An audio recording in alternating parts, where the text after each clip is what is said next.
Fantasmas de día. Lucía Baquedano. Capítulo 1. Cuando me morí, no lo entendí muy bien. Quiero decir que no supe cómo había sido. Ni siquiera sabía que estaba muerto, y cuando oí decirlo a los otros me dio rabia no haberme enterado de cómo me había muerto. Por eso empecé a pensar en lo ocurrido el día anterior, desde que me encontré con Sebe. Se veía que estaba de muy mal humor, porque fue todo el camino azotando con un palo los yerbajos. Sebe siempre azota los yerbajos cuando está enfadado. Y ahora quiere que vuelva para estudiar y me ha buscado un profesor de sociales y francés. Estoy seguro de que será insoportable, dijo de repente. ¿Quién? El profesor. ¿Quién va a ser? Pues a mí me parece que el profesor no te puede obligar a volver a tu pueblo. Además, el colegio estará cerrado y no creo que lo vayan a abrir solo para ti. Dice que me dará las clases en el comedor de mi casa. Eso será si tu tía le deja. Tu tía tiene un genio horrible y no creo que quiera que un profesor entre en el comedor solamente porque a él se le pone en las narices. ¿No lo entiendes? Al que se le ha puesto en las narices lo de estudiar en verano es a mi padre. Lo que yo digo, ¿qué importancia tiene lo que hicieran los hombres de hace cientos y cientos de años? Me pareció que tenía razón, así que se lo dije. Y de momento se puso muy contento, pero enseguida volvió a pensar en lo de los insuficientes y el profesor y se puso muy triste. No sé por qué tiene que pensar que mi actitud es negativa. Negativo es aprender las cosas que han pasado, porque ya no sirve de nada. Yo le dije que estudiaría muy a gusto las cosas que van a pasar. Tú figúrate, si en el libro pusiera que el 18 de agosto de dentro de 5 años invadirán España los rusos, nosotros podríamos ir ya preparando la contraofensiva y sorprenderlos en los puntos estratégicos. Estudiar así, sí tendría sentido. Sería útil. Pero ellos nunca escriben los libros antes de que pase la historia. Además, lo tomó a mal, el profe, quiero decir. Le contó a mi padre que, además de decir tonterías, yo le estaba tomando el pelo por todo lo que puse en el examen de estudiar la historia antes de que pase, y ahora mi padre está enfadado conmigo. Sí. Los padres se ponen furiosos por cualquier cosa. ¿También has cateado el francés? Sebe suspiró fuerte. También. ¿Y has visto tu mayor tontería que aprender francés? Bueno, sirve cuando vas a Francia. Un día fuimos nosotros con mi madre y, como sabe francés y quería comprarnos pantalones, se entendió con la de la tienda. ¿Y por qué hay que ir a Francia a comprar pantalones? Gritó Sebe. Cualquiera diría que aquí no hay pantalones. Mira, mira a tu alrededor y los verá a miles. Pantalones. Pero si no se ve otra cosa. Yo miré a mi alrededor y solo vi 2 vacas y algunas ovejas y ninguna tenía pantalones. Pero no se lo dije a Sebe porque, como estaba tan triste, me daba pena. ¿Tú no sabes lo que pasó en Babel hace cientos de años? Yo tenía alguna idea, pero, como a mí tampoco me gusta estudiar la historia de las cosas que ya han pasado, se me olvida todo enseguida. Va, esa es otra clase de historia, me contestó cuando se lo dije. Es de unos hombres muy orgullosos, que querían hacer una torre que llegara hasta el cielo para ser tan altos como Dios. Y entonces, Dios los castigó y les cambió las lenguas, y como unos hablaban en francés, otros en inglés, otros en catalán, otros en ruso y otros en sudamericano, no se entendían nada y se quedaron sin poder terminar la torre, porque a lo mejor iba el arquitecto y le pedía al aparejador los planos y el aparejador le daba un alicate, y el carpintero le pedía al albañil los clavos y el otro le pasaba el berbiquí. Ahí va. ¿Y eso qué es? Yo qué sé. ¿Cómo quieres que lo sepa si me obligan a estudiar sociales y francés que no sirven para nada, cuando hay tantas cosas útiles que no me dejan ni mirar? Y Sebe empezó a lamentarse de que acabaría siendo un ignorante por obedecer a su padre, a quien los maestros engañaban con eso del francés. No le dejé continuar, porque me interesaba más saber cómo terminó lo de la torre, y hasta qué piso construyeron, pero no lo sabía. Y claro, lo que yo le dije a la señorita, si lo de los diferentes idiomas es un castigo que Dios nos dio, ¿Por qué los hombres seguimos tan orgullosos que todavía no nos hemos dado cuenta de que no debemos derrochar nuestras energías estudiando otras lenguas? ¿Por qué no nos decidimos a hablar todos en la misma? Le miré con admiración. Jamás me había dado cuenta de lo listo que es. Oye, ¿y qué lengua podría ser? Me miró, sorprendido de que yo fuera tan tonto. ¿Cuál ha de ser? El español. A mí me parece muy bien, pero me da miedo que a lo mejor los franceses prefieren que se hable en francés, y los italianos en italiano, y los ingleses en inglés y, como se pongan cabezones, a lo mejor no quieren colaborar. ¿Cómo no van a querer? Todo el mundo sabe que el español es el idioma más fácil. Está claro, ¿no? No sé, ¿cómo que no sabes? El español se aprende sin estudiar, cosa que no ocurre con las otras lenguas. ¿Has estudiado alguna vez español? No. ¿Sabes hablar español? Sí. ¿Has estudiado inglés? No. ¿Alemán? Tampoco. ¿Pero sabes inglés o alemán? No. Pues ahí lo tienes. Bien claro. Sabes español sin haberlo estudiado y no sabes otros idiomas porque no los has estudiado, porque son idiomas que si no los estudias no se aprenden, y mira el español. Si hasta los niños más pequeños hablan español. Empecé a pensar, una por una, en todas las personas del pueblo, y resulta que Sebe tenía razón. Todos sabían español. Incluso el primo más pequeño de José Ignacio, que todavía duerme con el chupete puesto, y Macario el peluquero, que es tartamudo. Sería estupendo, le dije a mi amigo. Imagínate, todo el mundo hablando español. Podríamos ir a cualquier país y entendernos los unos con los otros, y no tendríamos que estudiar otros idiomas. Porque, además, hay veces que no te entienden en Francia, porque mi madre aquel día también quería comprar unos guantes para regalarle a mi abuela, y eso sí que no lo entendían. Trató de hacerse entender con mímica, y le sacaron una crema para las manos. Y dijo algo así como, mitones, y le enseñaron una caja de botones. Por fin, mi madre le dijo a mi padre, ¿sabes tú cómo se dice guantes? Y entonces fue cuando la señora de la tienda la entendió, porque resultaba que sabía español. Las dos se rieron mucho cuando lo averiguaron. ¿Lo ves? La francesa sabía español, y seguro que no lo había estudiado. No hace falta estudiar español, porque es fácil.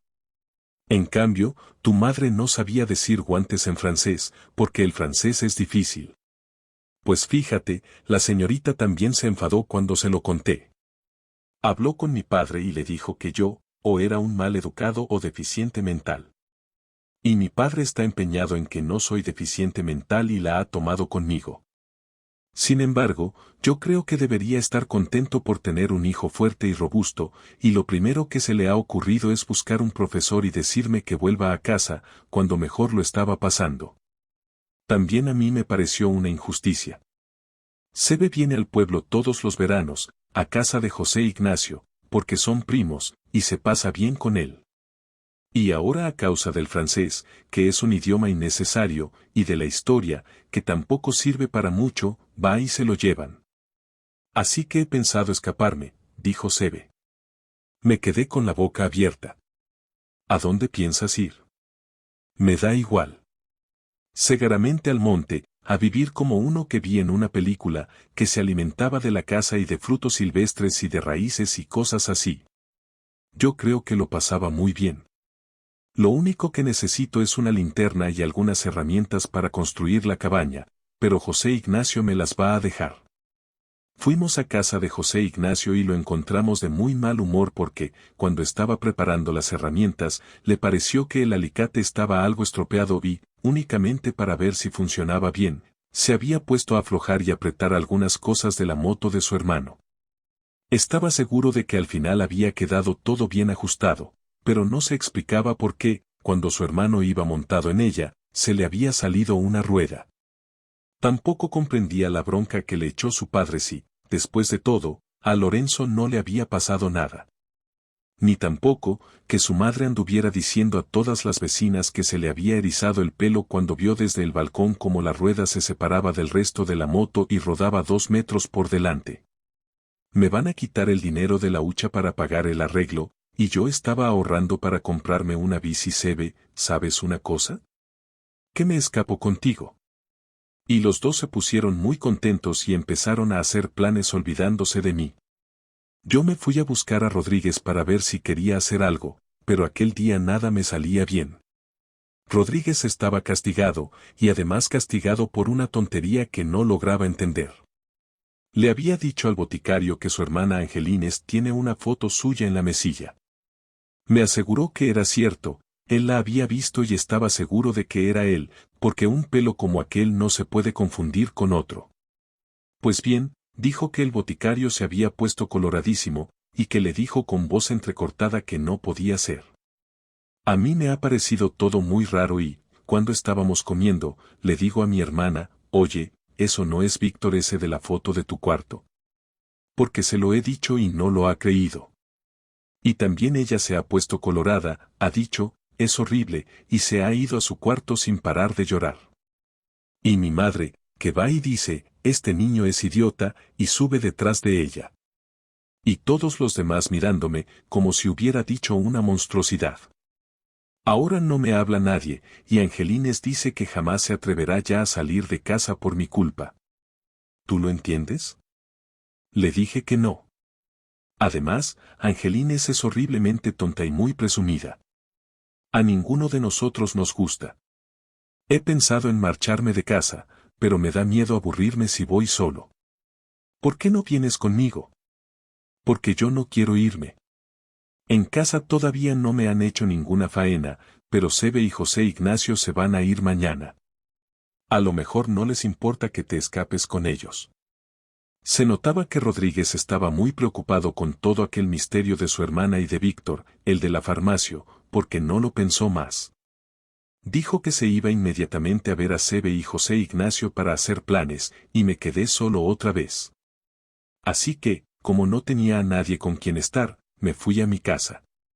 Cada vez tenía peor humor, pensando que la culpa de que yo estuviera tan aburrido era de los mayores, que son tan raros y se enfadan por cosas tan tontas como las notas del colegio, las motos y las fotos.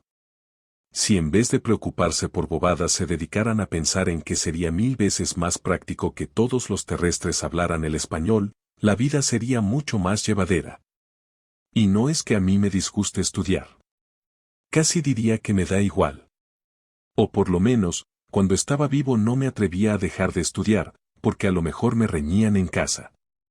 Prefería estudiar a que me castigaran, pero, si no me hubiera muerto, si llego a ser mayor y mando, me hubiera ocupado muy seriamente de eso del español, de que lo hablaran en todo el mundo, porque es el único idioma que no se estudia. Cuando mi madre dio aquel grito, pensé que la estaban matando. Hasta la tijera se me cayó de la mano del susto que me dio. Pues no, y aunque no me creyeran no lo hice a propósito. Si ni siquiera me daba cuenta de lo que estaba haciendo. Estaba distraído. Yo no sabía que eran las mejores sábanas de la casa ni que eran bonitos bordados. Ni siquiera sabía lo que eran bordados. Yo creía que eran flores cuando las recorté. Cogí la sábana del cesto de la ropa, mientras mi madre planchaba, y empecé a recortar. He recortado 1000 veces cosas de las revistas y nunca se han puesto así, que si no pienso en nada, que si soy esto, que si soy lo otro. Y decidí que yo también me escaparía de casa. Capítulo 2. Nos encontramos junto al viejo lavadero cuando aún no había amanecido. Faltaba José Ignacio, que siempre llega tarde a todas partes. Le esperamos mucho rato y, como no llegaba, empezamos a pensar que habría decidido no escaparse. Faltó poco para que nos fuéramos sin él. Pero de pronto apareció dejándonos con la boca abierta, porque venía montado en un carro, con su mula y todo. Venga ya, subid. Nos dijo. Se le veía encantado de la cara de admiración que teníamos todos. El carro ya lo conocíamos, porque lo tenían en un cobertizo de su casa y hemos jugado 1000 veces con él, pero la mula era un misterio. La mula es de Jacinto, el lechero, ya sabéis, nos explicó. La he tomado prestada. Cuando nos hayamos alejado un poco del pueblo, la soltamos, le damos una palmada en el anca y vuelve sola a su casa porque conoce el camino. La he visto hacerlo 1000 veces. He pensado que así nos habremos alejado bastante cuando en casa se den cuenta de nuestra fuga y les será imposible encontrarnos. Da gusto José Ignacio. Piensa en todo. Nos montamos todos en el carro, que él llama tartana, y era una gozada porque tenía capota y todo, y nos fuimos a la carretera. La mula era buena, porque le decíamos, arre, y empezaba a andar como si tal cosa, y cuando decíamos, soo, se paraba en seco. Rodríguez dijo que íbamos a volver loco al pobre animal con tanto arre y tanto so, y decidimos dejarlo en paz para que siguiera adelante. A mí aquello me gustó. Ir al trote por la carretera en la tartana viendo cómo el pueblo se alejaba y cómo, poco a poco, se hacía de día. Entonces empezaron a pasar coches y camiones que corrían mucho. Me alegré de que no nos viera mi madre, porque me haría bajar rápidamente de la tartana diciendo que era peligroso cuando ya llevábamos mucho rato, decidimos meternos por un camino de monte, que es a donde queríamos ir. Además, Sebe tenía miedo de que salieran a buscarnos y estaba seguro de que en la carretera general nos encontrarían enseguida. No estaba dispuesto a volver a su pueblo con el profesor de sociales y de francés. Lo único que siento es que voy a quedarme sin saber si mi tía obligaría al profesor a entrar en la sala arrastrando las bayetas con los pies. Lo tendría merecido por querer fastidiar a los demás con sus clases. Y como ninguno entendimos lo de las bayetas, nos explicó que su tía los obligaba a entrar en la sala sobre unos trapos, como si fueran patines, para no manchar el suelo. Es una manía que tiene. No piensa más que en el suelo y lo limpia dándole cera. Tiene las maderas tan brillantes que, si te miras, te ves como en un espejo. Y se pone furiosa si se lo manchan. A mí no me importaría entrar en nuestro salón patinando en las bayetas. Debe de ser una gozada, dije. Pues mi padre se enfada. Teníais que oír las cosas que dice. Se pone de un genio. Y sé que el profesor también se enfadará, pero mi tía no le dejará entrar sin las bayetas. Y eso es lo único que siento, que no voy a poder ver quién gana, si el profe o ella. Ganará tu tía. Mi madre dice que tu tía es una Urrundi, y lo dice porque los que se apellidan Urrundi son cabezones, dijo José Ignacio. Pues yo no me creo una palabra de eso, porque también yo me apellido Urrundi y no me parezco nada a mi tía. Mi madre dice que te pareces a tu madre, pero como tu madre se murió hace muchos años, no podremos saber nunca si mi madre tiene o no razón. Ya. Seguimos hablando de cosas así y, como íbamos distraídos comentando si los que se apellidan Urrundi son o no cabezones porque Rodríguez decía que su hermana es cabezona como ella sola, no pudimos ver bien lo que nos pasó. Rodríguez dijo que fue porque un burro venía de frente y quizá nuestra mula estaba en celo y se quería ir con él. Pero José Ignacio decía que las mulas no tienen celos, que ocurrió porque había un pedrusco muy gordo en medio del camino y la tartana tropezó con él. De todas formas, seguro no era nada, porque Sebe y yo no vimos ni el burro ni la piedra, así que vete a saber si no fueron imaginaciones de los otros. Lo único que sentí es que la tartana daba vueltas y más vueltas, y que el fondo del barranco iba subiendo, hasta que, ¡zas!, chocó contra mi cara. Me parece que oí gritar, y a lo mejor eran mis amigos, que también se habían caído del carro, pero tampoco estoy seguro. Al fin quedé tumbado en el suelo, y el cielo empezó a alejarse, y yo me dormí tan a gusto. Después de mucho rato, sentí que alguien me movía, pero, como creía que estaba soñando, no hice caso. Después me colocaron una mano en el lado derecho del pecho, y oí la voz de Rodríguez que gritaba, «Está muerto». Su voz sonaba diferente a la de todos los días, como si estuviera muy asustado. No puede estar muerto. Este barranco no tiene mucha profundidad, al menos no tanta como para matarse, a nosotros no nos ha pasado nada. No le late el corazón. Y cuando el corazón deja de latir, uno se muere. Me encantó sentir que incluso Sebe parecía asustado.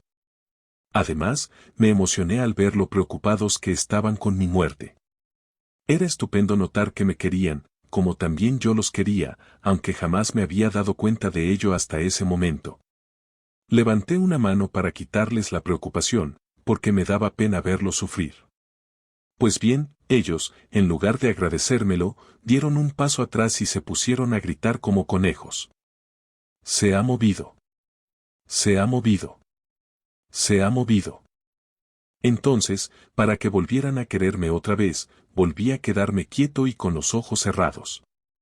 Hasta que oí cómo se acercaban de nuevo, primero Sebe, luego Rodríguez, y al final José Ignacio. Me dieron ganas de asustarlos otra vez, pero, como estaban tan callados, empecé a preocuparme, así que decidí dar un golpe de efecto. Me puse de pie de un salto, y grité, «Estoy vivo». Pero no se lo creyeron. Dijeron que mi corazón no latía y que, cuando el corazón deja de latir, es que uno está muerto. Entonces yo mismo me puse la mano en el pecho y me convencí de que sí, de que estaba muerto, porque si llego a estar vivo me hubiera muerto del susto. Era verdad. Mi corazón no latía. Pero no puede ser, dije. Y quise ser valiente, no asustarme demasiado, aunque tenía muchas ganas de llorar, porque de repente recordé que faltaban pocos días para mi cumpleaños.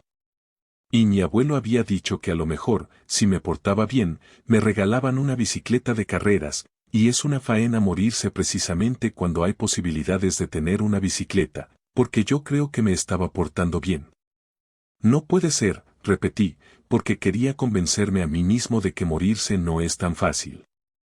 Si estuviera muerto de verdad, no podría hablar ni andar, y además os veo. Eso no importa. A lo mejor los muertos ven a los otros. Empecé a sentir mucho miedo, porque ellos me miraban asustados, sin decir nada. Al fin, Sebe se llevó la mano al pecho, se puso pálido, y empezó a tartamudear, a mí, tampoco la ate, gritó. Rodríguez y José Ignacio también se palparon el pecho, cada uno el suyo, y los dos se pusieron pálidos. Pero ellos no podían hablar, ni siquiera tartamudeando, como Sebe. ¿Qué? ¿A vosotros tampoco? Pregunté. Y sentí un poco así como de remordimiento, porque me alegraba.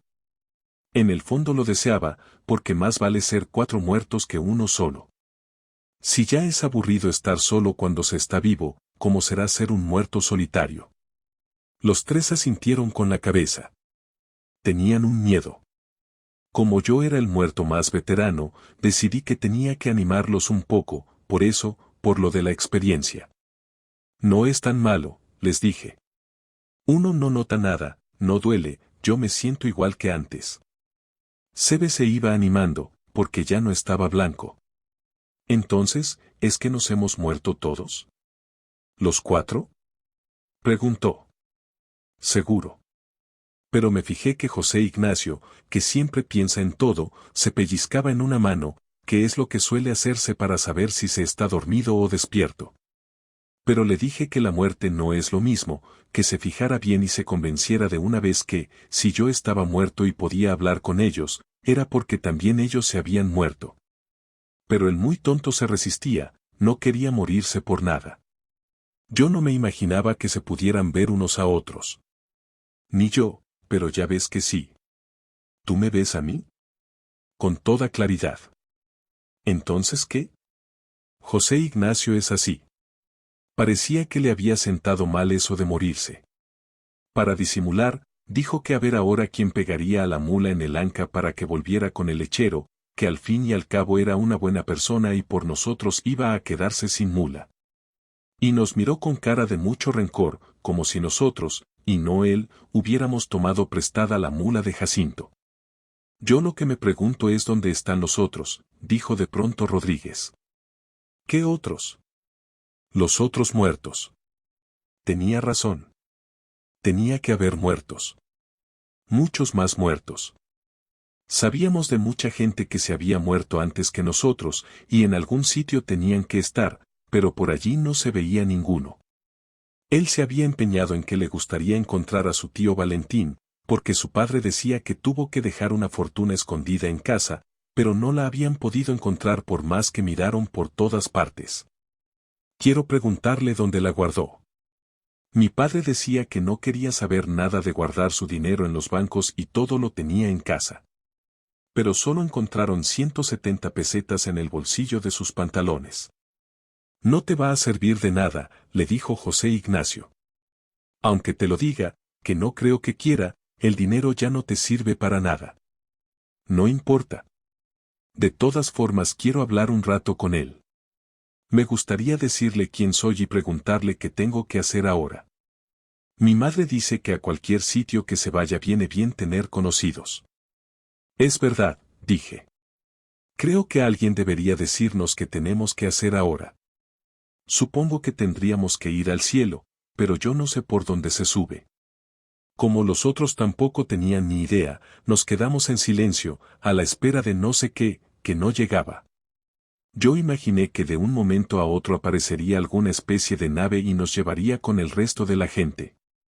Me preguntaba también si tendríamos que coger pases o entradas para pasar al cielo, o si tal vez darían un carné con foto y todo y así poder entrar y salir cuando nos pareciera. Pero pasaba el tiempo y nadie venía en nuestra busca. Empezamos a mirarnos unos a otros. Yo me aburro, dijo José Ignacio. Yo también. Oye, ¿y si jugáramos a 3 navíos en la mar o al pote-pote, mientras tanto? Preguntó Rodríguez. Pero Sebe les hizo una seña para que se callaran. Se notaba que estaba pensando sin parar. Siempre que piensa arruga el entrecejo, porque pensar le da mucho trabajo. Su tía, la de aquí, que es madre de José Ignacio, dice que como no piensa nunca, cuando lo hace tiene agujetas por la falta de costumbre. Es como cuando uno anda mucho sin haber entrenado, que luego le duele todo, pero bueno, yo creo que lo dirá en broma. Podríamos mirar si hay moras o pacharanes por aquí, les dije. Yo empiezo a tener hambre. A Rodríguez y a José Ignacio les pareció bien, porque se pusieron enseguida de pie. Sebe nos miró con severidad y con extrañeza, y dijo, los muertos no comen. Yo me encaré con él, porque me dio rabia que me diera lecciones. Al fin y al cabo yo era el muerto más antiguo, o al menos el primero en descubrir que estaba muerto, y venía él a decirme lo que tenía o no tenía que hacer. Pues bien, le dije, yo tengo hambre, esté o no esté muerto, y ahora mismo voy a comer algo. No creo que puedas ni masticar siquiera. ¿Dónde has visto tú un cadáver masticando? Yo no siquiera había visto un cadáver y estoy seguro de que él tampoco.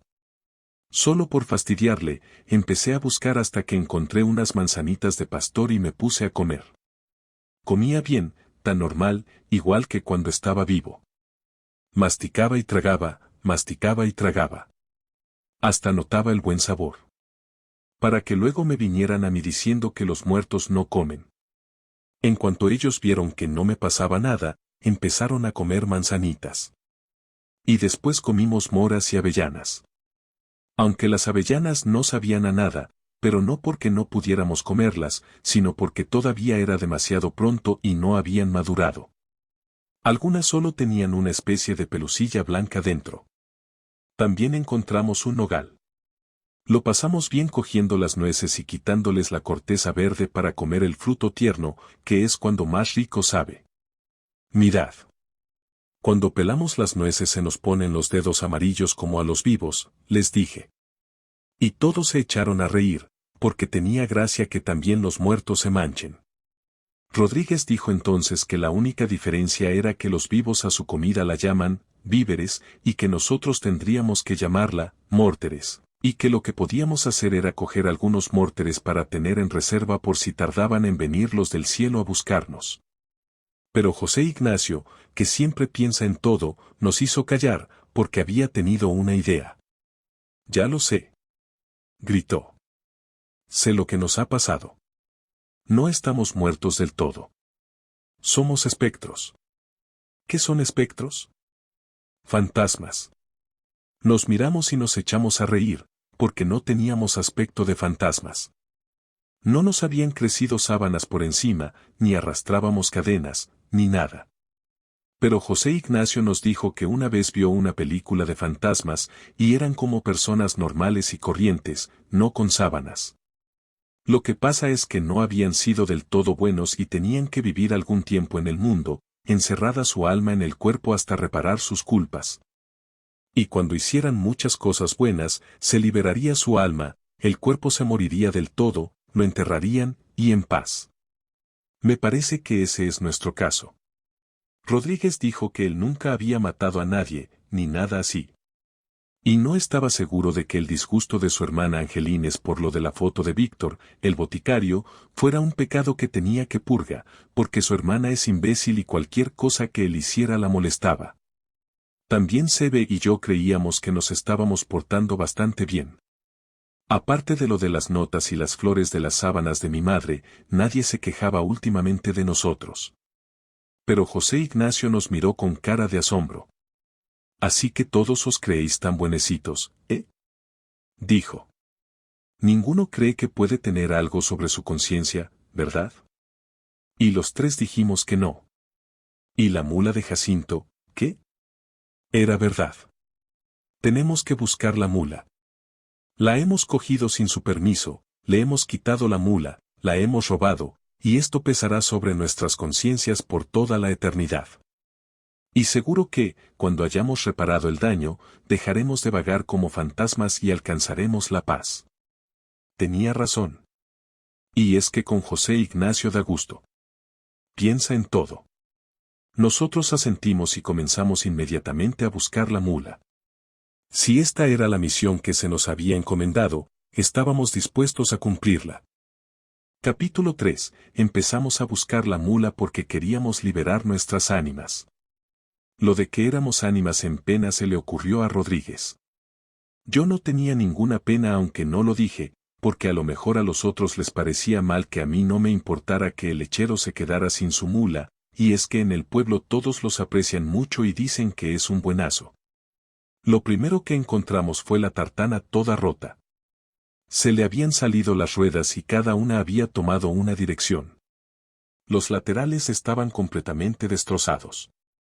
Esto nos desanimó mucho porque, como dijo Rodríguez, si así estaba el carro, ¿qué habría sido de la pobre mula? Podíamos despedirnos de encontrarla viva. Al oírlo, José Ignacio casi se echa a llorar.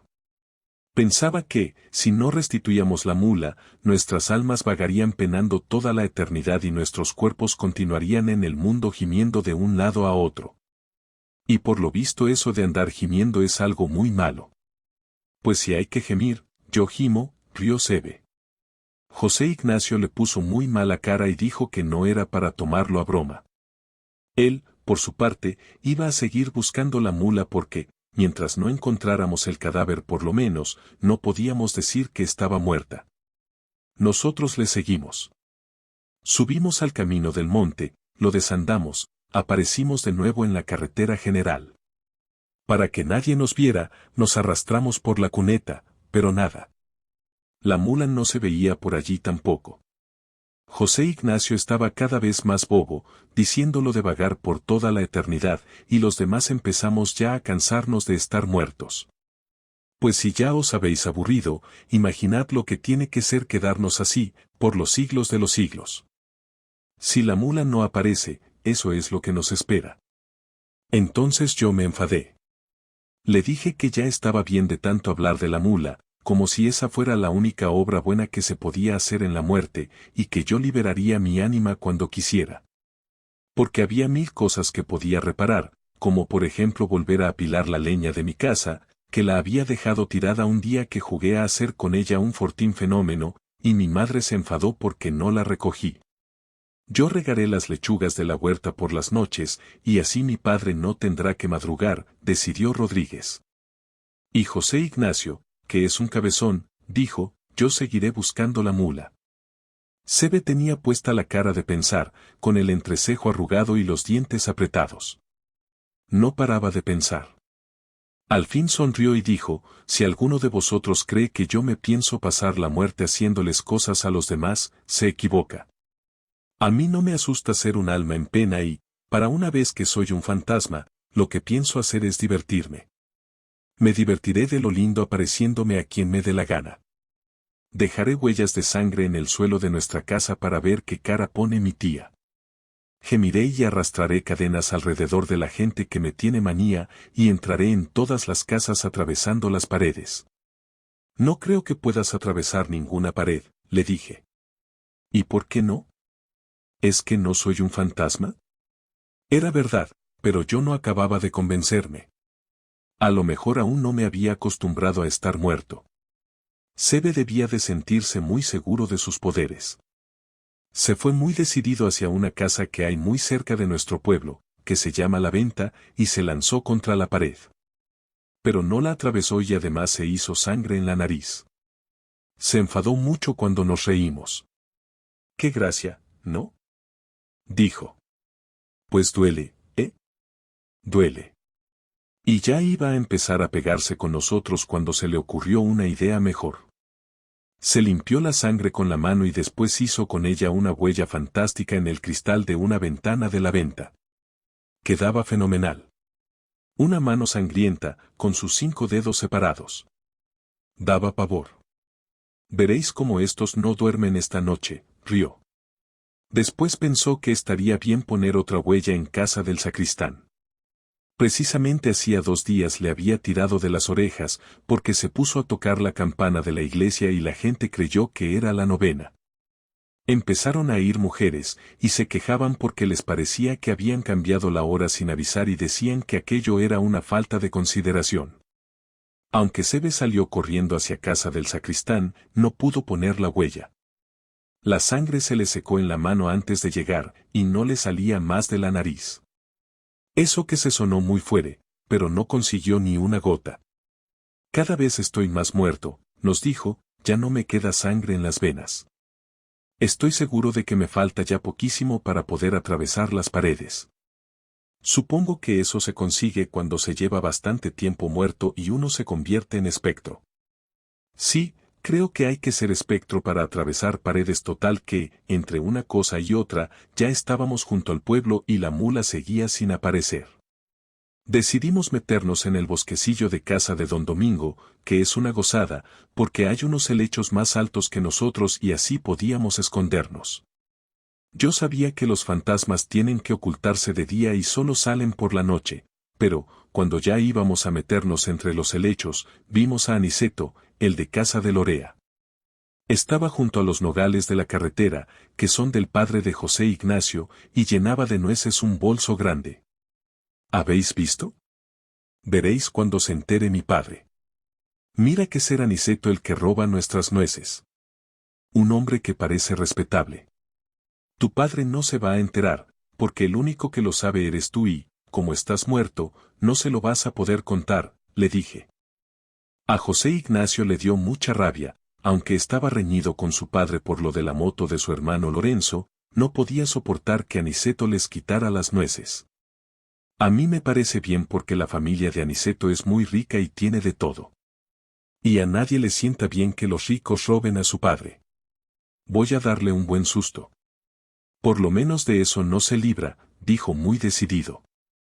Asomó medio cuerpo por encima de los helechos, levantó las manos, y después, con voz muy lúgubre, dijo, Pero Aniceto ni se movió. Parecía que no había oído nada. Se puso a mirar hacia el otro lado con aire despistado. Insistió José Ignacio, con la voz todavía más tremebunda, agitando los brazos. Pero Aniceto cogió su bolso y se fue tan tranquilo, con auténtico descaro. ¿Habéis visto? ¿Qué cara tiene? Se lleva nuestras nueces. No le han importado nada mis gritos. No te ha visto, susurró Rodríguez, que parecía muy intranquilo. No te ha visto, porque él está vivo y nosotros muertos. Nos hemos hecho invisibles para ellos, ¿comprendéis? Y como todos lo comprendíamos, nos echamos a temblar. Ahora sí que aquello iba en serio. Bueno, temblábamos todos menos José Ignacio, que se había olvidado de la mula y ahora solo pensaba en las nueces. Sebe, mira a ver si te sacas un poco más de sangre. A este le plantamos otra mano en su casa ahora mismo. Mira que robar las nueces de mi padre. Aunque Sebe estaba muy contento del efecto que había causado su huella, se negó a repetir el coscorrón por más que José Ignacio se lo pidiera. Rodríguez dijo que podíamos probar con pintura roja, porque nadie iba a notar la diferencia. El que se encuentra una huella de sangre en su ventana, coge tal miedo que no creo que se ponga a analizar si es pintura o es sangre. Lo mejor que podemos hacer es ir al pueblo. Yo tengo una caja de acuarelas que nos puede servir. Como somos invisibles, no nos verá nadie. Nos pareció una buena idea. Ya íbamos a salir a la carretera cuando tuve la idea de hacerlo atravesando la casa de don Domingo, que no sé por qué se llama así, si ninguno de la familia tiene ese nombre. Lo que pasa es que en el pueblo todas las casas tienen nombre desde hace cientos y cientos de años, y nadie, ni siquiera los más viejos, recuerdan por qué se les llamaba así. Como entrando evitábamos dar un rodeo, empujamos la puerta de la entrada y nos metimos por todo el pasillo hasta la cocina. Debía de ser ya la hora de comer, porque Jesusa, que es la madre de los de casa de don Domingo, iba con una sopera grande en la mano, y los demás estaban sentados alrededor de la mesa comiendo lechuga. Cuando salíamos por la ventana, oímos el ruido de la sopera. A Jesusa se le había caído al suelo. Después vimos que Esteban se asomaba a la ventana y miraba asombrado a todas partes. Debieron de llevarse un susto de miedo, porque seguro que creyeron que la puerta y la ventana se habían abierto solas. Además Eve, que tenía hambre, le había cogido la lechuga del plato a Esteban. Y eso de que a uno le desaparezca de repente la lechuga del plato tiene que ser terrible. La verdad es que estar muerto y ser por tanto invisible es estupendo. Sobre todo cuando vimos a Aniceto sentado en el banco cercano a la iglesia con el bolso de nueces a un lado, y se lo quitamos en las mismas narices. Se quedó sin saber qué hacer. Con la cara de espabilado que tiene, la puso completamente de tonto. No es para menos, claro. Seguro que, cuando vio cómo el saco se iba solo, pensó que era un castigo que el cielo le enviaba por ladrón. De pronto agachó la cabeza con aire humilde y se fue hacia su casa sin decir palabra. Hacía tiempo que no nos divertíamos tanto. Nosotros, cuando todavía estábamos vivos, solíamos entrar en todas las casas. Aquí en el pueblo las puertas están siempre abiertas, ya que todos nos conocemos y somos amigos, pero eso de entrar fantasmalmente era otra cosa. Había que ver la cara de sorpresa que ponían todos cuando se abría la puerta o la ventana y no veían entrar a nadie, y todavía más si movíamos alguna cosa. Fue una gozada cuando nos metimos por la ventana de casa de Lorea. Allí también estaban comiendo y nosotros dimos una vuelta alrededor de la mesa. Rodríguez llevaba en alto, como si fuera una bandera, la escoba, José Ignacio una azada, y Sebe y yo una laya cada uno. Paseamos por el comedor sin decir ni una palabra. Después nos fuimos tan serios y silenciosos como habíamos entrado y los dejamos a todos pasmados. María Luisa fue la única que habló. Bueno, ¿qué pasa aquí?, preguntó con una voz asombrada, como de no entender nada. También lo pasamos muy bien cuando estuvimos en casa de los Olave. Ya habían llegado al café, y por cierto lo tomaban con unas magdalenas estupendas, porque las hace su madre y les salen buenísimas. No me extraña que ese pariente que está pasando unos días con ellos las comiera casi sin respirar.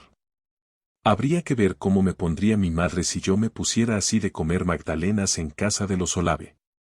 El pariente es un hombre importante, no sé si alcalde o senador, o alguna cosa de esas.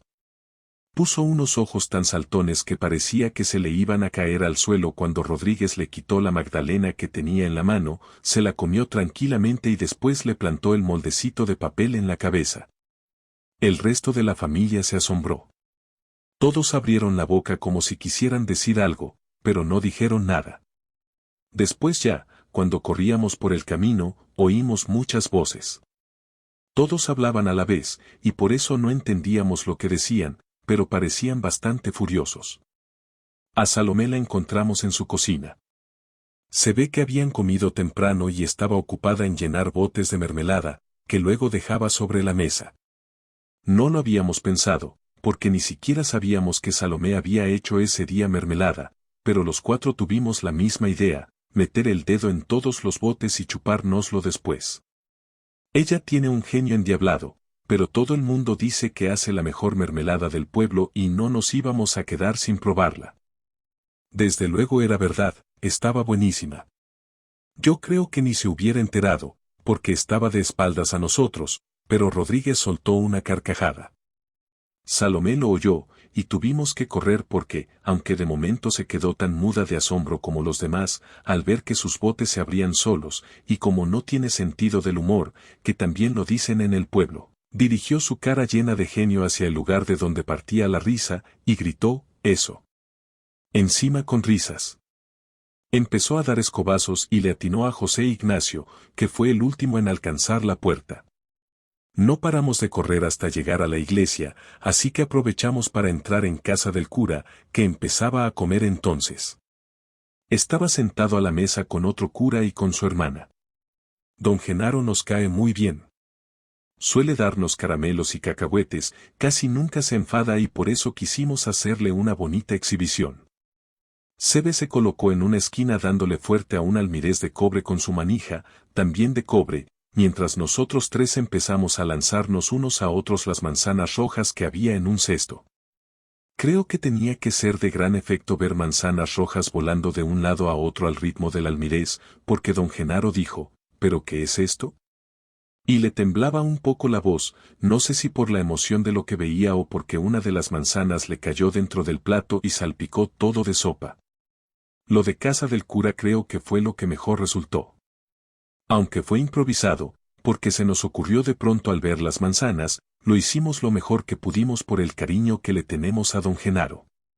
Cosa bien diferente ocurrió con Vicenta, que es la única del pueblo que no nos deja ni acercarnos a su casa, y eso que es hermana de la abuela de la prima de José Ignacio.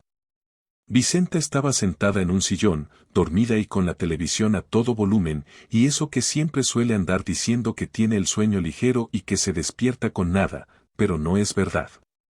Desenchufamos la televisión y ni se enteró. Quisimos asustarla un poco haciendo,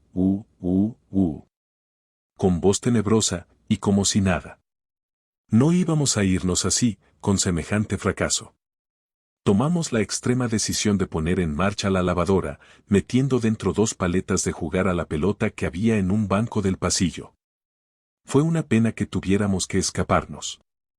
A mí me hubiera gustado quedarme un poco más porque Vicenta, que presume de finolis, se despertó y empezó a decir tacos sin parar. Ya me hubiera gustado a mí que la oyera mi madre.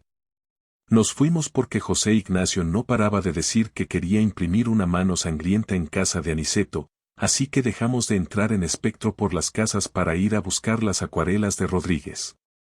Tú ponte aquí para que yo me suba encima y me meta por la ventana, dijo, porque parece que no quería entrar por la puerta por si se encontraba a su madre.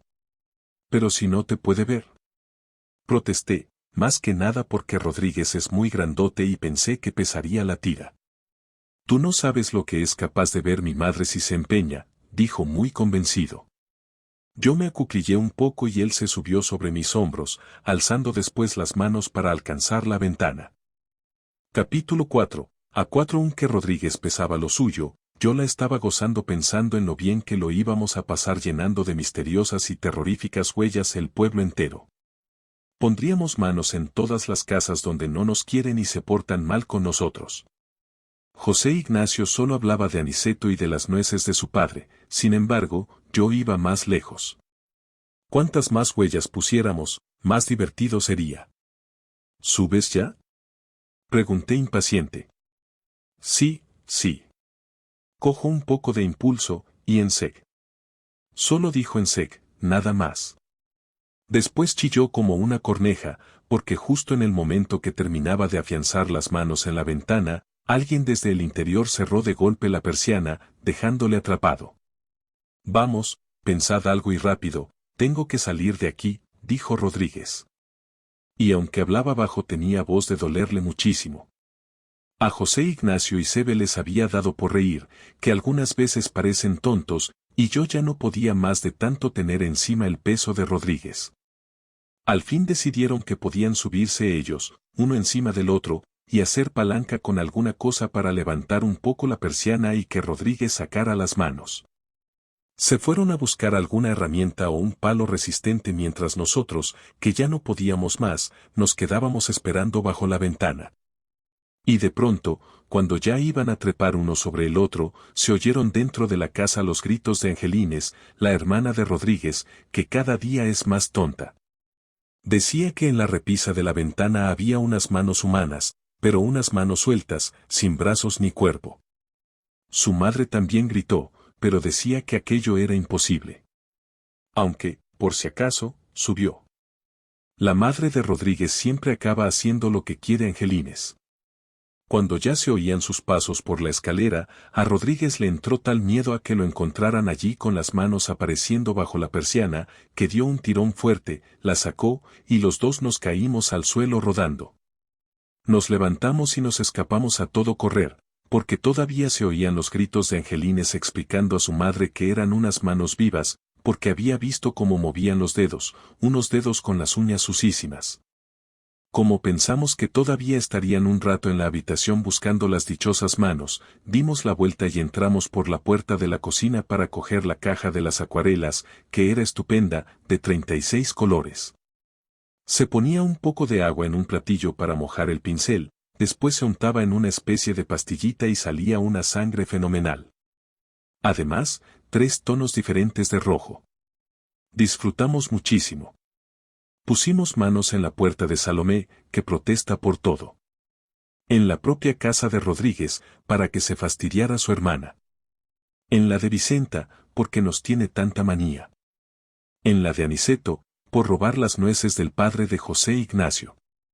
Y en la de José Martín, el practicante, porque goza cuando nos tiene que poner inyecciones. Íbamos a poner otra en casa de doña Manuela, más que nada por terminar la pintura, cuando se abrió la ventana y apareció la cara de Merceditas, su hija. Empezó a alborotar, gritando, «¡Socorro, socorro!», como una loca, porque Merceditas siempre ha sido una exagerada. A mí no me parece tan grave que se le grabara la mano roja en la cara. La culpa fue solo suya por asomarse a la ventana justo cuando Sebe iba a poner la mano en el cristal, porque nosotros no teníamos intención de asustarla precisamente a ella. Por eso no veo la razón de que empezara a lanzarme platos, vasos y tazas.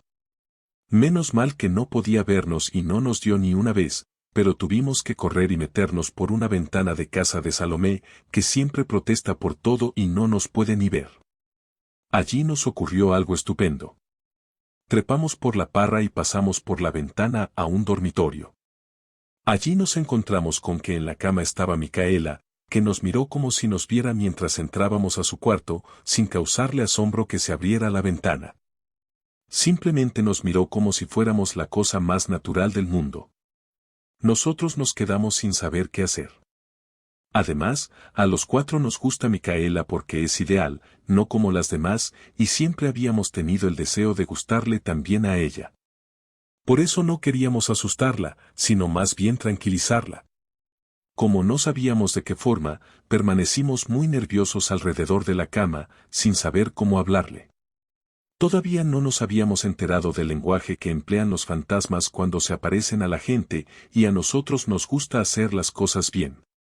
Cuando me di cuenta de que me miraba a mí, decidí hablarle con la ti, que es un modo de hablar que tenemos los chicos cuando no queremos que los demás se enteren de lo que decimos.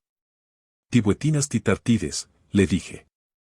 Y los demás me miraron con cara de rabia porque les sentó mal que yo llamara la atención de Micaela. Creo que tenían envidia. Tino tite tipretioticutipes, tisotimos tiatimitigos, tisatibes. Tisí, contestó Micaela. Me quedé de una pieza. Yo no esperaba que ella supiera hablar con la ti, pero resulta que sabía. Micaela es estupenda. Y los otros, al ver lo fácilmente que podía comunicarme con ella desde ultratumba, pusieron aún más cara de rabia. ¿Tipoetides tibertinos? Sí, respondió. Entonces José Ignacio se echó a llorar, porque dijo que si podía vernos, eso quería decir que también ella estaba muerta. Y como también a él le gusta Micaela, no quería que se muriese. Hasta Sebe se sentía preocupado diciendo que a ver cómo le explicábamos ahora que se había muerto. Quería avisar a Salomé para que lo hiciera ella, porque su tía, la que les obliga a entrar con bayetas en el comedor, dice que esas cosas son propias de la familia. Pero ninguno nos atrevíamos a enfrentarnos con Salomé, porque tiene tan mal genio que seguramente nos echaría la culpa a nosotros de que Micaela se hubiera muerto. Así que decidimos decírselo con suavidad, para que no le impresionara mucho, porque a todos nos gusta Micaela y lo último que quisiéramos es hacerle una faena. «Te has muerto», le dijo Sebe. «Ahora eres un fantasma como nosotros». No le sorprendió nada. Yo creo que hasta se puso contenta. Se sentó en la cama, nos miró y nos preguntó si el Señor nos enviaba a buscarla. Como no sabíamos qué contestar, nos encogimos de hombros. Pero no le importó que estuviéramos tan poco enterados de su futuro, porque empezó a preocuparse por las cosas de su funeral.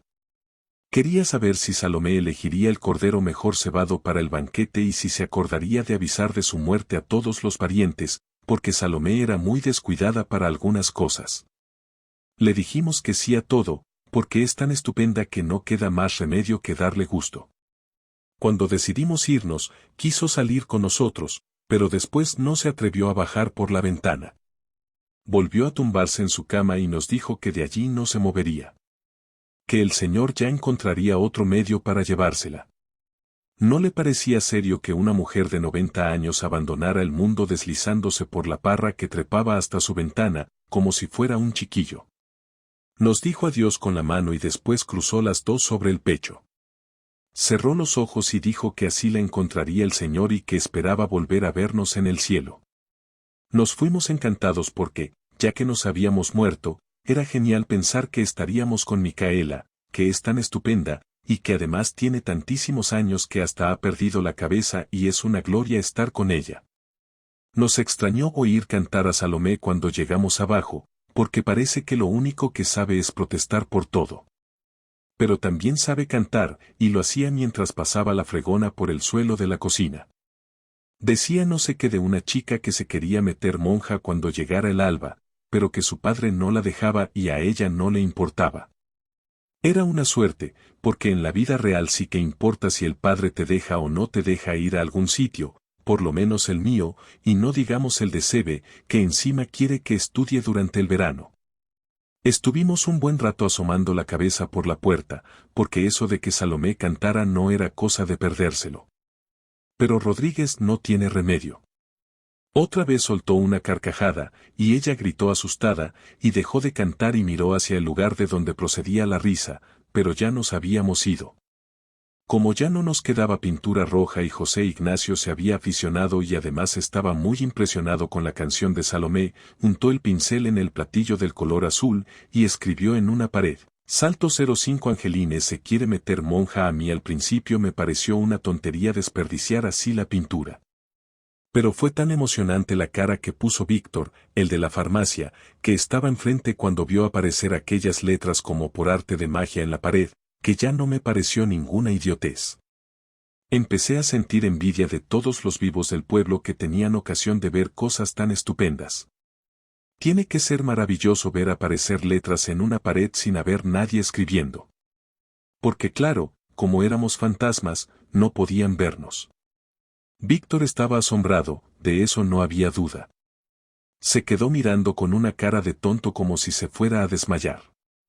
Todavía seguía allí plantado mirando el letrero cuando volvimos la cabeza por la otra esquina. Cuando vimos el efecto, pensamos que podíamos poner algunos mensajes más. Yo decidí ir a mi casa para escribir en la pared del comedor: cómprale a tu hijo una bicicleta para ver si mi madre hacía caso. Pero recordé que estaba muerto y que ya nunca montaría en bici. Estábamos pensando el mensaje que pondríamos en cada casa del pueblo cuando, de repente, José Ignacio gritó: «¡Mirad!». ¿Qué? Dijimos todos. Allí, en el camino de la fuente. Y cuando la vimos, nos quedamos con la boca abierta. Nuestra liberación se acerca, susurró Rodríguez, emocionado. Y era verdad. Por el camino, y a trotecillo lento, se acercaba la mula de Jacinto. Capítulo 5. la mula de Jacinto no tenía celos, pero era terca. Nada más empezar nosotros a llamarla, Josefina. Josefina porque se llama Josefina, apretó a correr alejándose de nosotros. Fuimos tras ella cruzando entre las lechugas de Constancio y los gladiolos de Ramonita. Gracias que no nos podían ver, aunque los dos estaban en la puerta, porque se enfadan si pisamos sus cosas. Y no es que nosotros quisiéramos pisarlas, es que no nos quedaba más remedio, a ver qué hubieran hecho ellos en nuestro caso. No creo que les gustara quedarse de fantasmas para toda la eternidad. Y con la mula de Jacinto se liberaban nuestras almas. José Ignacio, que estaba en todo, decía que la cosa era muy seria y que no era cosa de andar pensando en lechugas y gladiolos. Más de una hora estuvimos corriendo. Parecía mentira con lo dócil que estaba por la mañana, que le decías, arre, y andaba, y le decías, so, y paraba. Tenía que ser ya muy tarde, porque la campana de la iglesia empezó a tocar para que la gente fuera a rezar el rosario. Nosotros todavía andábamos entre los bojes del monte, porque la mula se escondía nada más vernos. Me parece que nos había cogido manía. Aunque no me sorprende, porque si yo tenía todo el cuerpo lleno de chichones por la caída, tampoco ella debía de estar muy sana. Al fin y al cabo ella tiraba de la tartana y llevaba el peso de todos. Creo que tampoco era para tomarlo así, que lo único que queríamos ahora era llevarla a su casa. Pero, Josefina, demostraba ser muy desagradecida. Nos alejamos del pueblo. Llegamos hasta una casa vieja, que dicen que era de brujas. José Ignacio propuso que nos quedáramos a pasar la noche allí. Ya estaba anocheciendo y habíamos perdido de vista la mula. No podíamos pensar en alcanzarla hasta la mañana siguiente. A mí me daba mucho miedo entrar en la casa. Mi abuelo dice que era de una prima de Mari Sosaya, que debía de ser la bruja más mala de todas. Y era tan amiga de su prima, que solía ir a vivir con ella cuando había fiestas en el pueblo. Pero Rodríguez dijo que no había nada que temer, porque las brujas nada pueden contra los espíritus fantasmales, así que entramos. Olía mal, y yo no hacía más que mirar a los lados, porque todo estaba en sombras y no me sentía muy seguro. En la cocina no encontramos nada para comer. Nos quedamos sin cenar y nos tumbamos en el suelo a dormir, aunque ninguno teníamos sueño.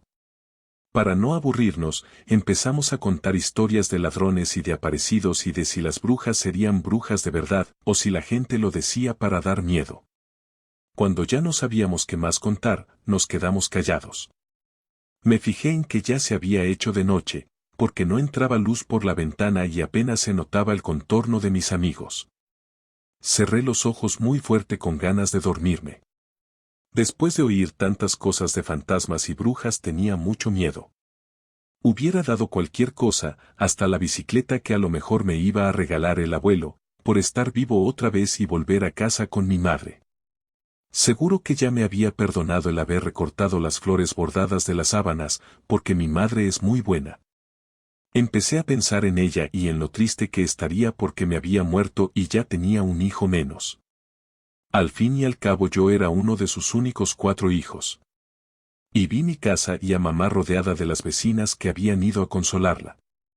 Cuando vi también a mi padre paseando muy serio por la entrada, porque también estaría muy apenado, se me puso un nudo muy duro en la garganta. Oí sollozos y pensé que era yo quien lloraba, que a lo mejor al ser espíritu lloraba sin sentirlo. Pero lo último que hubiera pensado es que fuera Sebe, que todos lo respetamos tanto, porque es fuerte como un toro y se atreve a todo. Quiero irme a casa. Gritó angustiado. Me da miedo dormir rodeado de muertos. José Ignacio también se echó a llorar. Dijo que la mula podía irse al cuerno, que estaba harto de ella y que no dormiría en aquella casa aunque le dieran una bici de carreras con cambio de marchas. Rodríguez todavía no lloraba, pero temblaba tanto que se oía como le castañeteaban los dientes. Como resultó que todos estábamos muertos de miedo, sin decir palabra y sin ponernos siquiera de acuerdo, echamos a correr hacia la puerta. Nos empujamos unos a otros para escapar de allí lo antes posible. Pero estaba demasiado oscuro, tan oscuro que nos perdimos dentro de la casa. Además nos parecía que estaba llena de ruidos y crujidos espeluznantes. Las maderas del suelo se movían al andar. Cuando ya creíamos haber llegado a la puerta de salida y la abrimos, Rodríguez, que era el que menos miedo tenía, lanzó un chillido aterrador. Dijo que allí estaban Marisosaya y las otras brujas, segaramente celebrando un aquelarre. Todos echamos a correr hacia atrás, dándonos contra las paredes, porque aquella casa tenía paredes por todas partes. Tuvimos que quedarnos acurrucados en el suelo, y bien callados, que casi ni nos atrevíamos a respirar. Había que ver al pobre Sebe, llorando sin parar, y sin poder sorberse las narices, por si salían las brujas con el ruido que habíamos organizado. Yo me había tapado la cara con las manos, pero las retiré cuando vi la luz. Era la luna que había salido y alumbraba por la ventana. Poco a poco me fui acostumbrando y empecé a ver. Miré hacia aquel cuarto que tanto había asustado a Rodríguez y vi que Marisosaya no era Marisosaya, sino una estatua de la Virgen. Lo sé porque tenía una coronita de estrellas en la cabeza y el niño sentado sobre sus rodillas. Y aunque la cara no la tenía muy bonita, miraba con una sonrisa que daba confianza. Lo mismo el niño, aunque su cara pareciera un poco vieja para ser un niño. También había otra gente, pero tampoco eran brujas. Aunque no los conocía, parecían más bien santos, porque estaban subidos en pedazos de altares. Cuando me aseguré de lo que veía, se lo dije a los otros para que respiraran tranquilos. Después nos fuimos al pueblo. Nos costó llegar, porque la luna alumbra poco y casi no veíamos el camino. Menos mal que las luces de las casas nos guiaban, que si no, nos perdemos otra vez. Cuando llegamos a la carretera no podíamos más de cansancio, y eso que José Ignacio decía que nuestros cuerpos no pesaban. Pero yo le contesté que precisamente un cuerpo muerto pesa más. Él decía que no, y yo que sí. Y como estábamos agotados, no teníamos ganas ni de pegarnos. Además no hubiéramos podido hacerlo porque, cuando estábamos discutiendo sobre el peso de los cuerpos muertos, Rodríguez levantó la mano y señaló el puente. Allí estaban su padre, el de José Ignacio, el de Sebe y el mío con mucha gente a la que no distinguíamos bien. Hablaban fuerte y miraban por todas partes. «Nos están buscando», dijo Sebe. «¿No habrán encontrado nuestros cadáveres todavía?», se preguntó José Ignacio muy extrañado. «¿Cómo van a encontrarlos si los llevamos con nosotros? ¿No decías que no nos íbamos a liberar de nuestros cuerpos hasta haber purgado nuestros delitos? Y mira que no ha sido por falta de interés, pero la mula no quería saber nada con nosotros», dijo Rodríguez. Yo me asusté. Nuestros padres no tenían cara de estar preocupados, sino más bien enfadados, que por lo menos yo al mío lo conozco muy bien, y no me equivocaba.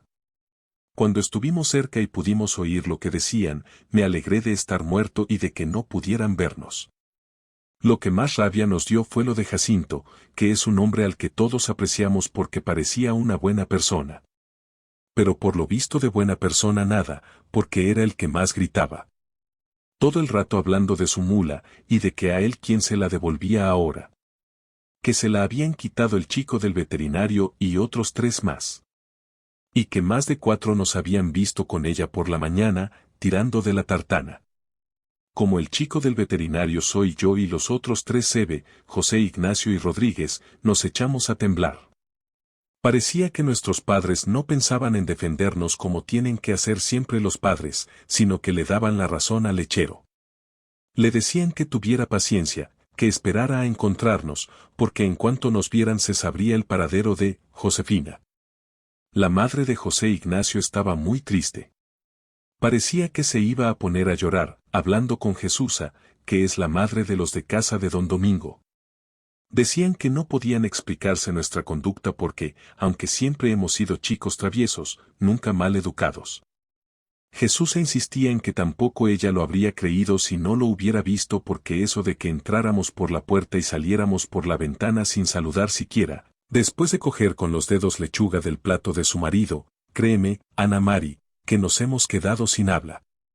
Otras mujeres empezaron a rodearlas y a acusarnos. Salomé la primera, claro. Contó a todo el mundo que, además de meter el dedo en su mermelada, nos habíamos reído de ella en su propia cara. María Luisa, la mujer de Bernabé, que tiene mejor carácter, se moría de risa contando el efecto que había causado en su casa, paseando alrededor de la mesa, en silencio, con escobas y layas. Pero que creía que estaríamos jugando a las prendas. Por el contrario, Vicenta no se cansaba de decir lo mal que nos habían educado nuestros padres y el susto tan aterrador que le habíamos dado.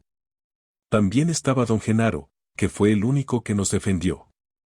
Dijo que eran cosas de niños y que como tal debían tomarse.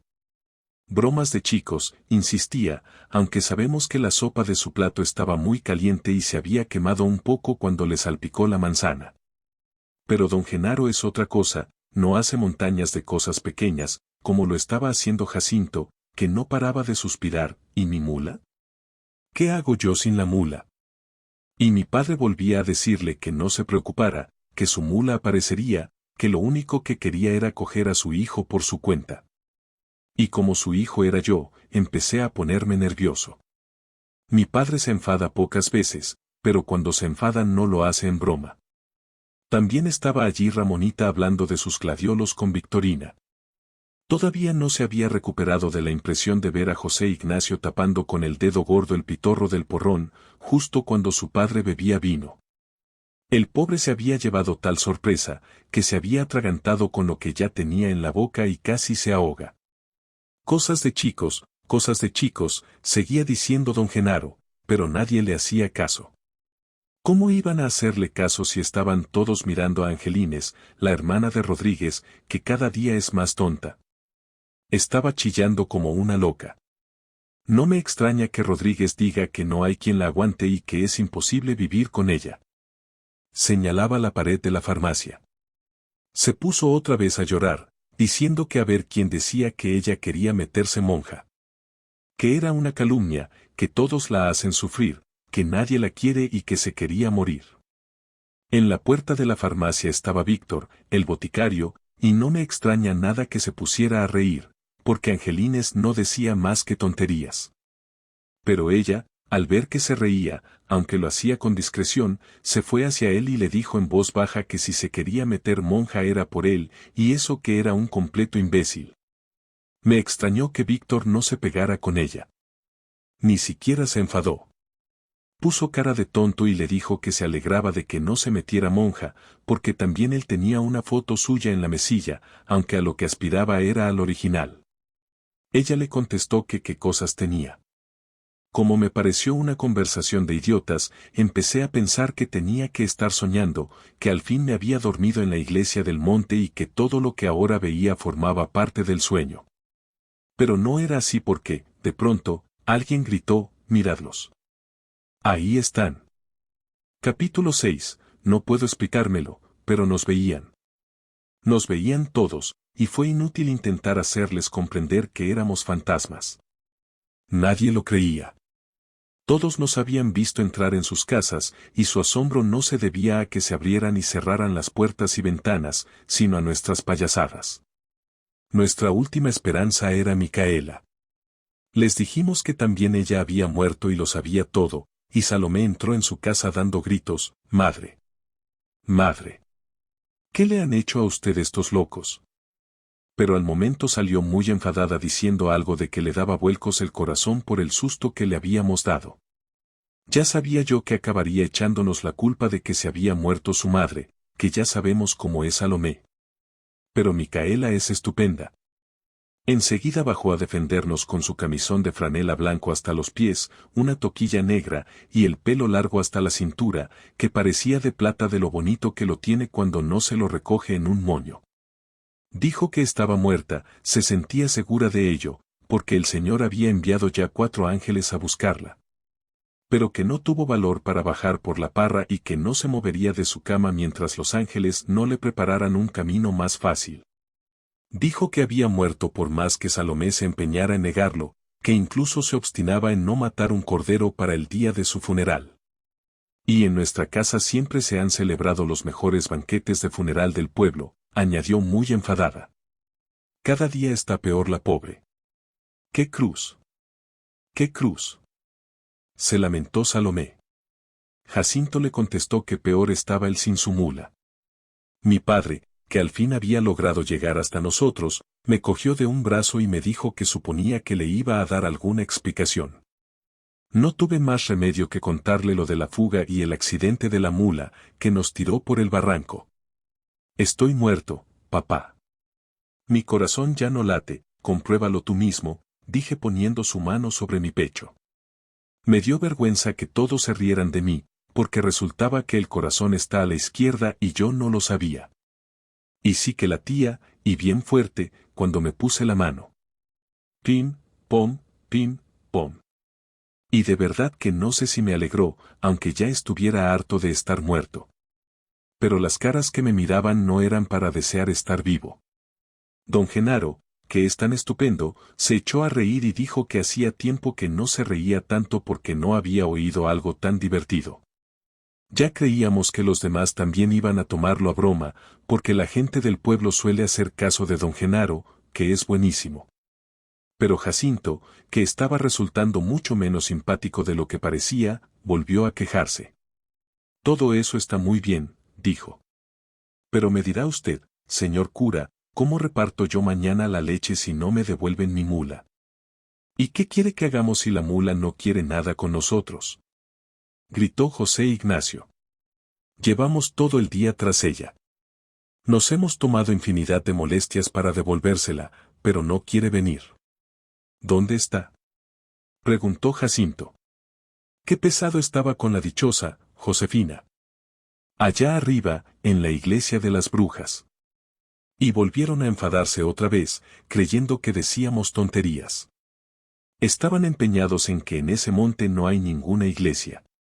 Nuestros padres decían que ya estaba bien, y nuestras madres querían llevarnos a casa diciendo que allí nos entenderíamos mejor.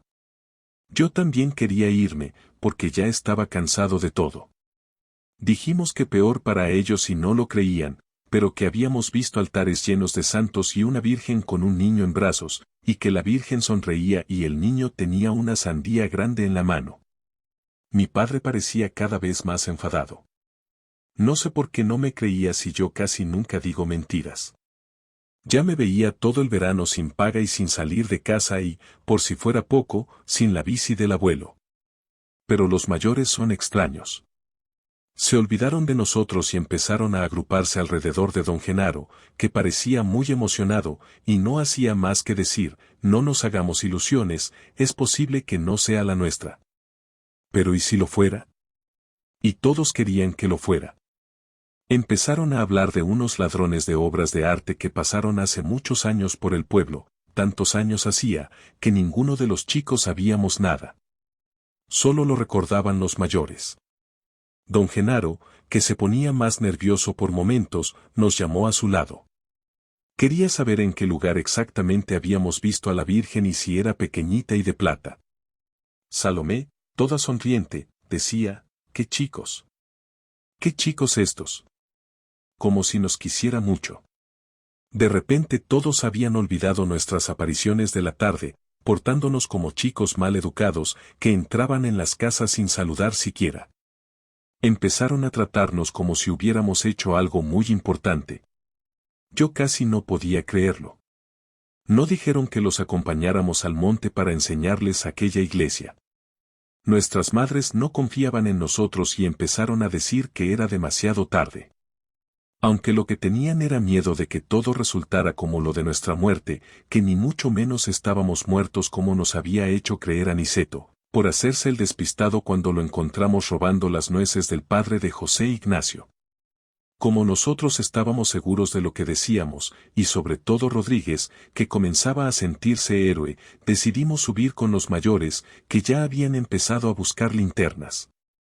Ninguno es capaz de negarse a lo que pida don Genaro por lo estupendo que es, que todo el mundo lo aprecia. Nos pusimos en marcha hacia la casa vieja, que ya no me aclaraba si era una casa o una iglesia. Todos íbamos tan contentos, aunque no dejara de oírse la voz de Jacinto hablando de su mula, que también son ganas de exagerar, digo yo.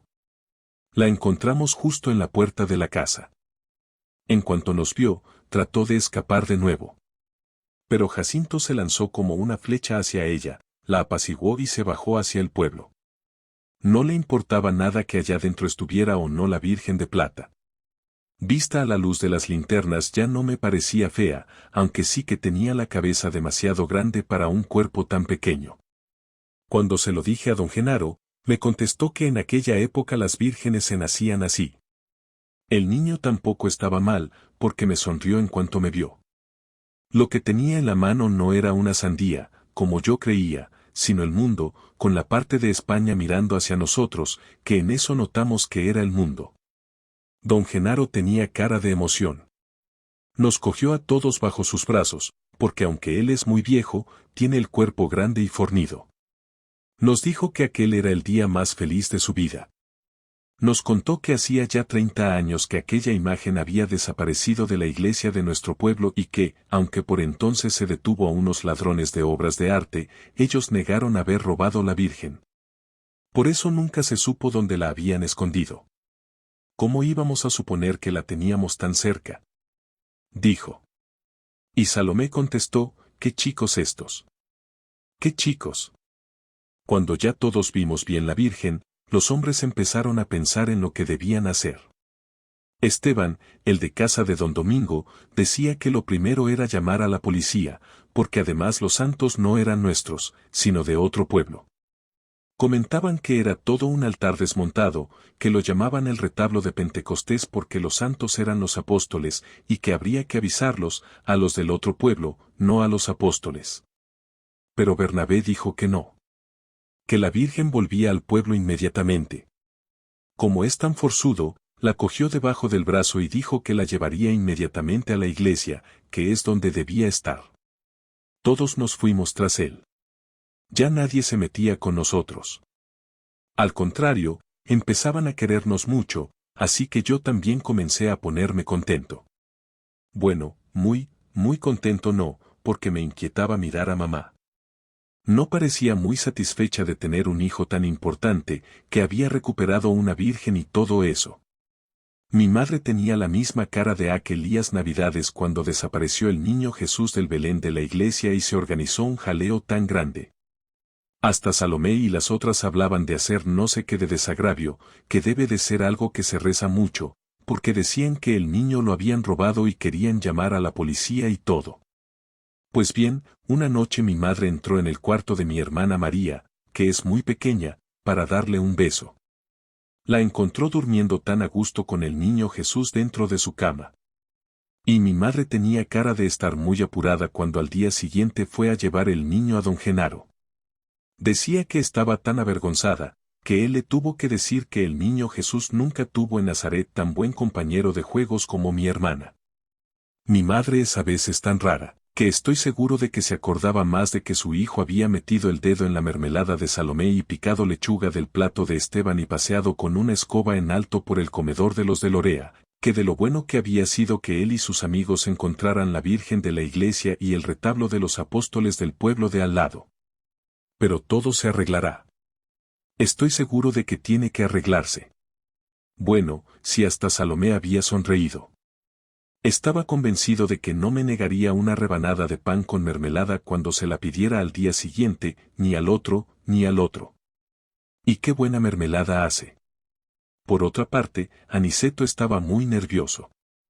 Teníamos claro que hizo como si no nos viera cuando lo encontramos robando las nueces y que ahora estaba asustado. Aniceto no quería por nada del mundo que en el pueblo se enteraran de que robaba, y todavía menos de que se enterara María Luisa, su hija, que siempre presume mucho porque son tan ricos. Y Aniceto tenía muchas cosas interesantes que nos podía prestar para jugar. Una especie de trabuco antiguo y 2 encerros gigantescos que meten un ruido infernal, unos suecos de madera que es muy divertido ponerse, una buena manguera de regar, una piedra para afilar cuchillos, que funciona dándole a una manivela, una navaja con 9 hojas. Y además sabe hacer flautas. No sé por qué, pero cada vez que mirábamos a Aniceto, él esquivaba nuestras miradas. Me parecía que no iba a poner ningún inconveniente si le pedíamos alguna de sus cosas durante tiempo y tiempo. Lo único que me preocupaba era lo de mi madre. Es curioso, pero a las madres nada les compensa de tener un hijo mal educado. Y no es que nosotros seamos mal educados. Si pinté algunas manos de sangre, si chupé de la mermelada de Salomé y todo eso no fue con mala intención, sino porque creía que era un fantasma. Después de todo, yo no tengo la culpa de que el corazón no esté en el lado derecho, como sería lógico. Pero era estupendo estar vivo otra vez. Puede ser divertido ser fantasma de día, pero luego llega la noche y ya no tiene tanta gracia. Además estaba cansado. La mula Josefina nos había hecho correr mucho, y luego volver otra vez a rescatar a la Virgen. Ya no podía más. Empecé a pensar con gusto en mi cama, tan blanda y calentita, y en que pronto me metería en ella. Me pregunté si mamá entraría como todas las noches a darme un beso. Mañana intentaría pegar con pegamento todas las flores bordadas que había recortado de las sábanas. Seguro que me quedarían bien, que el estropicio no se notaría demasiado. Y mamá me iba a perdonar, estaba seguro, porque mi madre es estupenda. Fin.